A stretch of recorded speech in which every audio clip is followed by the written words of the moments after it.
Assalamualaikum warahmatullahi wabarakatuh. Alhamdulillahirrabbilalamin. Wassalatu wassalamu ala asrafil anbiya wal mursalin wa ala alihi washabihi ajmain amma ba'd.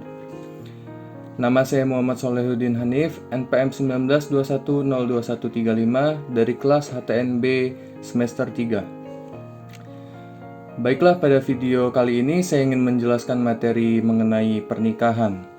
Baik itu dari pengertiannya, dasar hukumnya, syarat dan rukun pernikahan. Langsung saja, marilah kita lihat pembahasan yang pertama, yaitu adalah pengertian.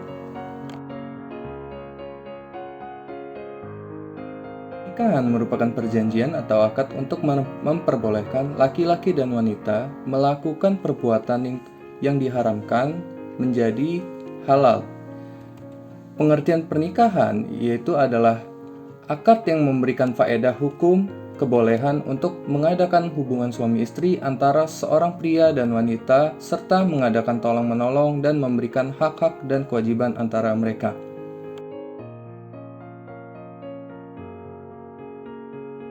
Dasar hukum pernikahan terdapat dalam firman Allah Subhanahu wa taala di Quran surah Az-Zariyat ayat 49 yang berbunyi, "Wa min kulli syai'in khalaqna zawjaini la'allakum tazakkarun." Yang artinya, dan segala sesuatu kami ciptakan berpasang-pasangan supaya kamu mengingat kebesaran Allah Subhanahu wa taala. Dari ayat tersebut dapat kita simpulkan bahwa Allah telah memberikan makhluk-makhluknya, hamba-hambanya, dan semua ciptaannya itu berpasang-pasangan agar mereka bisa mengingat kebesaran Allah Subhanahu wa taala dan agar kita tidak merasa kesepian di dunia ini. Rasulullah Shallallahu alaihi wasallam pun bersabda yang berbunyi, "An Abdillah bin Mas'ud radhiyallahu anhu qala, lana Rasulullah Shallallahu alaihi wasallam, ya ma'sara syabab, man istata'a minkum al-ba'ata falyatazawaj, fa innahu aghadu lil basar wa ahsanu lil fajr, wa man lam yastati' fa alayhi bisawm, fa innahu lahu wija'u, muttafaqun alaih." Yang artinya, dari Ibnu Mas'ud berkata, Rasulullah Shallallahu alaihi wasallam bersabda, "Wahai para pemuda, siapa di antara kamu yang mampu menanggung beban menikah, maka kawinlah, karena sesungguhnya kawin itu lebih dapat menundukkan pandangan dan lebih dapat menjaga kemaluan. Dan siapa yang tidak mampu, maka hendaklah ia berpuasa, karena sesungguhnya berpuasa itu baginya menjadi pengekang syahwat." Hadis riwayat jamaah.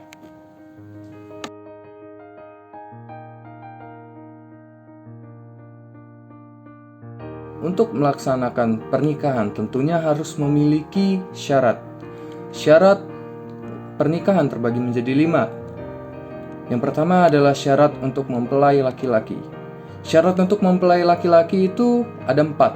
Yang pertama, tidak ada hubungan mahram dari calon istri. Yang kedua, kemauan sendiri atau merdeka. Yang ketiga, jelas identitasnya. Dan yang terakhir, tidak sedang menjalankan ihram. Syarat yang kedua yaitu syarat untuk mempelai perempuan. Syarat untuk mempelai perempuan terbagi menjadi 7.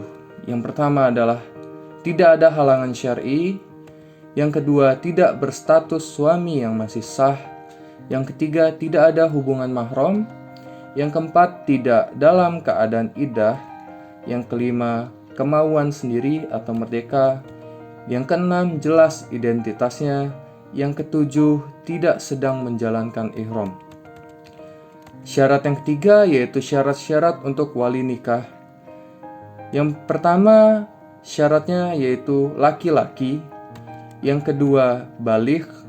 Yang ketiga, sehat akal. Yang keempat, tidak dipaksa. Yang kelima, adil.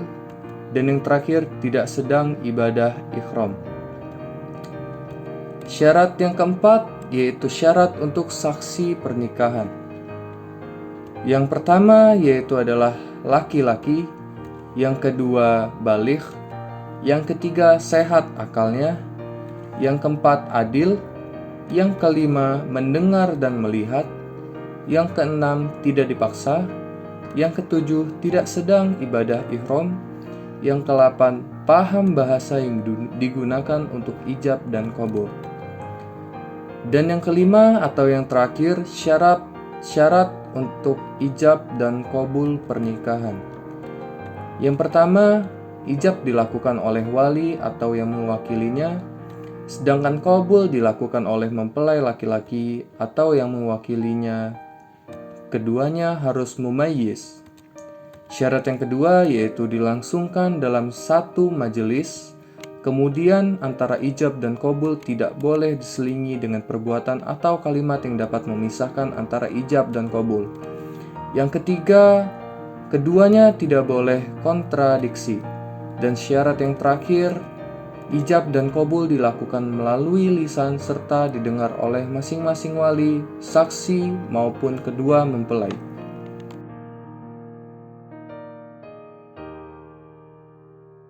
Dalam pernikahan tentunya memiliki sebuah rukun nikah agar pernikahan berjalan dengan tertib dan aman. Rukun nikah terbagi menjadi 5. Yang pertama adalah harus mempelai laki-laki. Yang kedua harus ada mempelai perempuan. Yang ketiga harus ada wali. Yang keempat harus 2 orang saksi laki-laki. Dan yang kelima harus ada ijab dan qabul. Baiklah kawan-kawan, itulah tadi materi mengenai pernikahan. Sekarang kawan-kawan sudah tahu kan apa itu pengertian pernikahan, dasar hukum pernikahan, rukun dan syarat pernikahan. Akhir kata dari saya, bila saya ada salah kata, saya mohon maaf, kepada Allah saya mohon ampun. Akhirul kalam, wassalamualaikum warahmatullahi wabarakatuh.